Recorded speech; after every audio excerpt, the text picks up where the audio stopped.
বাংলাদেশে হামের ভয়াবহ প্রাদুর্ভাব আন্তর্জাতিক সংবাদ মাধ্যমে বড় উদ্বেগের বিষয় হয়ে উঠেছে। অস্ট্রেলিয়ার প্রভাবশালী সংবাদ মাধ্যম দি অস্ট্রেলিয়ান তাদের এক প্রতিবেদনে বাংলাদেশের এক দশকের মধ্যে সবচেয়ে বড় ভয়াবহ হাম সংকটে থাকা দেশ হিসেবে উল্লেখ করেছে।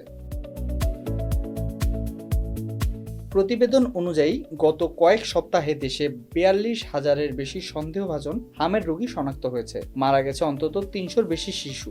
ICU bed, oxygen, isolation unit ও চিকিৎসক সংকট পরিস্থিতিকে আরও জটিল করে তুলছে।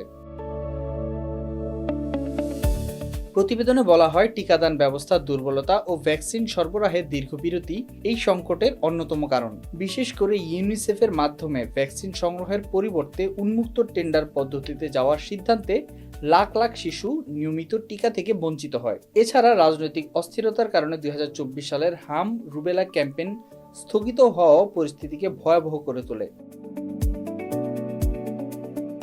আন্তর্জাতিক স্বাস্থ্য সংস্থাগুলো সতর্ক করে বলেছে, দ্রুত কার্যকর পদক্ষেপ না নিলে এই সংকট আরও বড় মানবিক বিপর্যয় রূপ নিতে পারে।